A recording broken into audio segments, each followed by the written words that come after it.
Zaštita našeg vrta od štetnika primarni je cilj na početku svake sezone uzgoja. Vremenski uslovi i oscilacije u temperaturama zraka često potaknu pojavu, pa čak i najezdu različitih štetnika. Imamo naravno štetnike koji žive u tlu i tu rade probleme, a imamo i one koji se nasele na biljku i tako ju ugrožavaju. Insekti su najčešće, nažalost, označeni kao štetočine, međutim, oni mogu biti veoma korisni, pravi zaštitnici naših biljaka. Štete ne prave svi insekti. Naravno da su iz grupe korisnih najpoznatije pčele i bumbari, ali i ose i leptiri. Bez njih bi izostalo oprašivanje cvjetova, što je svakako presudno za formiranje plodova i sjemena. Možemo reći da veliki dio biljne proizvodnje počiva upravo na ovim insektima. Bubamare su također pravi čistači sitnih štetnih insekata. Na njihovom jelovniku su lisne uši, trips i druge male vrste. Pored njih veliki značaj imaju pauci, zlatooka, uholaža, ose, samice, vatrene stjenice, bogomoljke. Najpoznatiji su pauci koji prave mreže i love druge insekte, posebno muhe. Uholaže često viđamo, a one tamane lisne uši, grinje, jaja većine štetnih insekata. Mogli ste primijetiti u našim videima da mi u voćnjaku imamo i veći broj pčelinjih zajednica. Brinemo se o njima, a one nam se na više načina oduže. One su jako osjetljive na različite hemijske preparate, te su jedan od razloga zašto u vrtu koristimo samo prirodne preparate zaštite o kojima na našem kanalu često govorimo.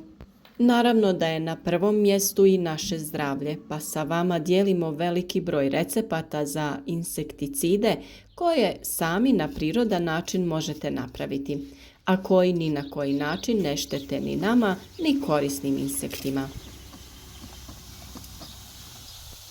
No vratimo se mi našim najvećim saveznicima. Šta ih to privlači u naš vrt? Ukoliko nemate pčele, ne usudite se oko njih raditi. Pozovite ih u svoj vrt. Kako bi povećali njihovu brojnost, potrebno ih je privući u bašte i voćnjake. Oprašivače i leptire privlače biljke bogate nektarom poput suncokreta, žalfije, lavande. Također postoje solitarne pčele, to jest pčele samice, koje mogu upravo u vašem vrtu pronaći dom. Solitarne pčele ćete privući tako da im napravite sklonište od trske, bambusa ili stare cigle. To su takozvani hoteli za insekte. Možete improvizirati i napraviti ih sami, izbušiti rupe u nekom starom drvetu ili čak kupiti nešto poput ovog. Naše pčele ne izlaze u let ako je temperatura niža od 10 stepeni Celzijusa, dok pčele samice izlaze i na temperaturi od 5 stepeni, što ih čini aktivnima i kada drugih insekata nema u vrtu. Uvijek se trudimo da privučemo sve korisne insekte u što većem broju. Slične hotele možete izgraditi i za bubamare koje će biti od velike koristi u svakom vrtu. Jednostavno uzmete komad drveta i sa bušilicom izbušite plitke rupe u koje će se bubamare moći skloniti i naći zaštitu. Mnoštvo cvijeća u našem vrtu privlači sve ove korisne insekte. Bubamare privlače cvjetovi u formi kišobrana poput ivančica, kosmosa, geranija i sličnih vrsta. Isti efekat ima i miris kopra, korijandera i matičnjaka. Na ose samice djeluju mak i hajdučka trava, a uholaže privlači miris oštećenih plodova. Kako bi privukli vrlo korisne pauke, potrebno je da sijemo neke visoke biljke. Možemo da postavimo i neke tanje račvaste grane ili okvire na visinu od 50 do 100 cm. Naime, većina muha u bašti leti upravo na toj visini i kada paucima damo priliku da ispletu mrežu na toj visini, oni će biti odlični hvatači ovih štetnih insekata. To je naročito značajno za suzbijanje mrkvine i lukove muhe, ali i drugih letećih štetočina. Svim ovim insektima dobro je i obezbijediti pitku vodu, ostavljajući neka pojilišta u vidu manjih plitkih posuda koje je potrebno ispuniti ili kamenjem ili školjkama, šišarkama. Potrebno je također da redovno mijenjate tu vodu. A neke vrste trebaju i blato da izgrade svoja gnijezda ili prekriju jaja. Djeteline ih privlače svojim mirisom, cvjetovi im daju hranu, a mogu pronaći i vodu u vidu rose na listovima. Kod većih i krupnijih štetnika naravno da nam od pomoći mogu biti i ptice. Privucite ih u vaš vrt tako što ćete postaviti hranilice i napunite hranom koja je privlačna pticama, a mogu uključivati crve, puževe ili čak kupovnu hranu za ptice koja sadrži ove sastojke. Najbolje je da sa hranjenjem ptica krenete u vrijeme kada u vrtu baš nema neke hrane za njih, jer ćete na taj način da ih privučete prije početka sezone. U blizini neka je i posuda sa pitkom vodom za piće, ali i za kupanje. No ipak nemojte ih previše hraniti, jer onda nećete imati neke koristi od njih, jer neće one imati potrebu da traže hranu. S vremenom smanjujte količinu hrane koju im dajete i na kraju ju potpuno ukinite kako bi one pronalazile hranu u vašem vrtu. Ovakvo prirodno stanište će pticama osigurati mjesto za gnježdenje i odgoj mladih ptića. Posadite grmlje, drveće, postavite kućice u koje će se one uvijek moći skloniti. Neka cijele sezone nešto cvjeta u vašem vrtu. Nemojte ga nikad potpuno osloboditi ni korovskih biljaka, kao što su maslačak, cikorija, djetelina i sl., jer i njihovi cvjetovi privlače razne insekte. U vrtu se obično koristi jednogodišnje cvijeće. Iako se većina njih osjemeni sama, svake se godine mogu ponovno posijati. Redovi cvijeća se mogu izmjenjivati sa redovima povrća ili se sijati svakih par redaka, a lijepo je i napraviti živu ogradu oko vašeg vrta. Sjeme cvijeća se sije u proljeće kada i ostatak vrta. Cvijeće koje se koristi na ovakav način također se smatra i živim malčem.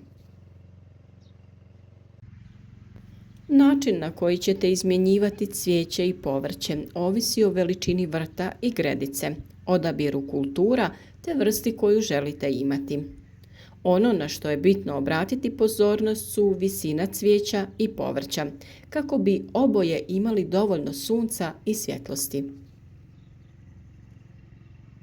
Iako postoje mnoge vrste cvijeća koje se mogu saditi u vrtu, neke od poželjnih vrsta su neven, kalifornijski mak, kamilica, korijander, dragoljub i kadifica. Neven sadrži ljepljivi sok koji zarobljava štetnike poput lisnih uši i bijelih muha i čuva obližnje usjeve od njihovog napada, a osim toga privlači mnoge vrste oprašivača i korisne kukce poput bubamara, leptira i zlatooka, koje mogu biti i parazitske prema nekim vrstama štetnika. Ovaj cvijet se može uzgajati i kao pokrovni usjev zimi kako bi spriječio eroziju tla. Kalifornijski mak ima lišće koje izgleda poput čipke i omiljeno je korisnim kukcima, a biljka naraste i do 25 cm. Kamilica privlači oprašivače i korisne insekte. Ima duboko korijenje koje je bogato hranjivim tvarima i kada trune prihranjuje tlo. Također lijepo miriše, pa ćete u vrtu osjetiti njezin intenzivan miris, dok cvijet možete brati da pripremite čaj. Bez obzira da li konzumirate korijandar ili ne, on ipak može biti korisna biljka u vrtu jer će njegov snažan miris odbiti štetnike. Pripada porodici štitarki poput mrkve, pa mu korijen seže duboko u tlo, a čipkasto lišće privlači velik broj korisnih kukaca. Moj omiljeni cvijet za posaditi u vrtu jeste dragoljub, jednogodišnja biljka koja ispušta snažan miris, odbija štetnike, a njegov gusti nizak rast ga čini izvrsnim jer prekriva tlo viših kultura. Upečatljivi cvjetovi i listovi dragoljuba također su i jestivi i odlično se slaže sa paradajzom. Kadifica je biljka koja cvjeta veći dio godine, a ima intenzivan miris koji tjera štetnike, ali i nematode iz tla. Preporučuje se da se sadi posvuda u vrtu, a naročito uz biljke porodice pomoćnica poput paradajza, krompira i paprike. Kada se sezona privede kraju, možete poboljšati ekologiju svog vrta tako da korijenje cvjetnih biljaka ne uklonite. Nakon što sve počistite, umjesto da uklanjate cijele biljke, odsjecite ih u podnožju. Korijenje ostavite netaknuto da trune i na taj način hrani tlo. A također, cvijeće možete isjeckati i baciti na neko mjesto kako bi djelovao kao malč ili ga staviti u kompost. Koristimo prirodu i njene resurse kao saveznika u ekološkom uzgoju biljaka. Ostanite uz nas i u narednom periodu. Uzgajajte zdrave i plodne biljke. Naš rad podržite lajkom i podijelite video sa prijateljima kako bi i drugi imali koristi od naših savjeta.